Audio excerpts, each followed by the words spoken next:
파격이라고 지금 볼 수 있는 것 중에 하나가 IT 기업가 출신 인사들이 장관 후보자의 이름들을 올렸습니다. 한성숙 중소벤처기업부 장관 후보자, 그리고 배경훈 과학기술정보통신 장관 후보자. 배 장관 후보자는 1976년생. 예, 나이도 일단 파격입니다. AI 연구원이고요. 네. 그러니까 이번에 보면 그 하정우 그 미래 수석이 있지 않습니까? AI 수석. 네, AI 수석이 있는데 그분이 제가 알기로는 77년생이고 이번에 배경은 이 후보자 같은 경우는 76년생입니다. 아무래도 뭐 AI라는 부분 자체가 70년대나 아니면 80년대생 입장에서 봤을 때 좀 더 접근성이 좋은 거고 지금의 시대의 어떤 변화 조류에 있어서도 무엇보다 중요하죠. 저도 뭐 챗 GPT나 제미나이를 좀 쓰는 편이거든요. 그런 측면에서 봤을 때 어떤 산업에 대한 어떤 접근성이 세대에 있어서 7, 80년대 세대가 좀 더 용이하다고 봅니다. 저는 이제 세대라는 게 물리적인 어떤 나이에 딱 국한하는 건 아니지만 그 세대가 가지는 뭐 70년대, 80년대 생각 의식적이든 무의식적이든 가지는 그런 것들이 공통 분모가 있다고 봅니다. 그런 측면에서 저는 바람직한 측면이라고 봅니다.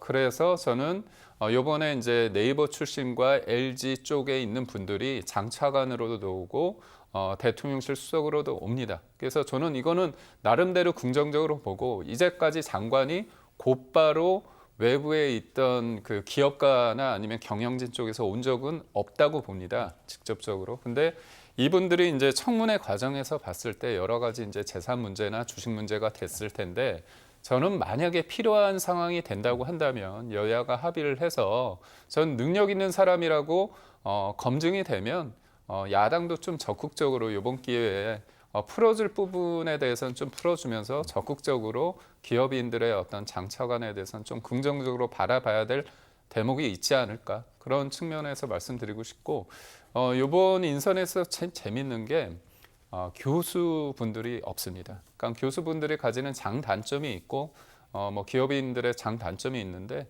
앞서 이제 최희원 평론가께서 말씀하신 것처럼 이번에는 국회의원들이 많습니다. 근데 국회의원들이 일정 부분 청문회를 통과시키는 데 있어서 용이하다는 그런 측면도 있는데 저는 이재명 대통령께서 조금 어떻게 보면 국정을 논할 때 지방선거에 조금 많이 방점이 가 있는가 아닌가 생각을 합니다. 왜냐하면 이번에 오늘 청문회를 진행하는 김민석 국무총리 후보자도 그렇고 강훈식 비서실장도 그렇고 어제 임명된 사람들 차 면면을 봤을 때 뭐 서울, 충남, 부산 몇 군데가 좀 나옵니다. 그다음에 권오을 이번에 장관 후보자 같은 경우는 뭐 경북 얘기도 나오고 있지 않습니까? 아하. 결국 그러다 보면 얘기하시는 예, 거예요? 맞습니다. 네.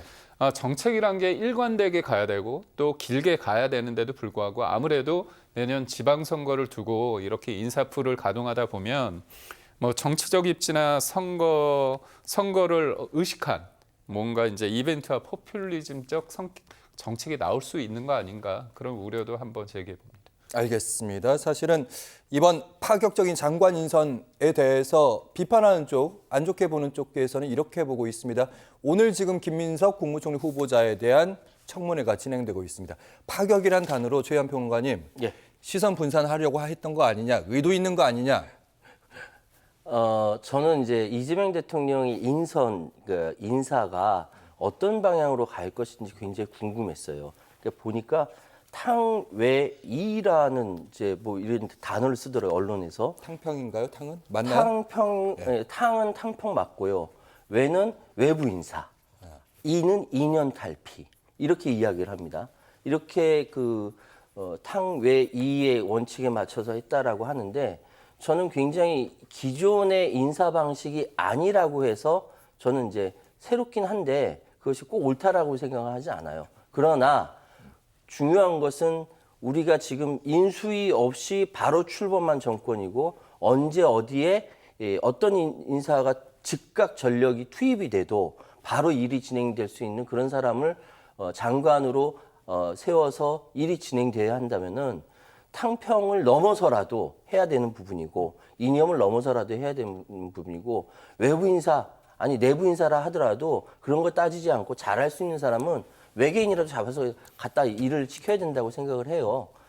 그만큼 지금 상황이 긴박하고 어렵기 때문에 그렇습니다. 그런 차원에서 지금 김민석 국무총리 인사청문회가 진행 중에 있는데 이 부분도 후보자가 일을 잘할 수 있는지 국가 비전에 맞춰서 잘할 수 있는지를 따져야지 그 개인의 자잘한 사생활 내지 전처 불러다가 이야기한다까지 이야기 나오는 상황이라고 한다면은 어느 누가 국가의 그 큰 일을 맡겠다고 나오겠습니까? 그래서 저는 따져보고 싶어요. 사실 나중에 장관들 그 인사청문회 할 때 의원들의 질문이 그 개인의 한 가지 따지는 것이 아니라 국가 비전, 대한민국 발전에 얼마나 능력 있는 사람인지 그걸 따지는 모습을 좀 보고 싶네요. 방금 말씀하신 정책과 능력에 대해서 총리 후보자 검증하는지 이 부분에 대해서 질문한다고 하셨는데 그 부분에 대한 답변 김기웅 대변인으로부터 잠시 후에 듣도록 하겠습니다.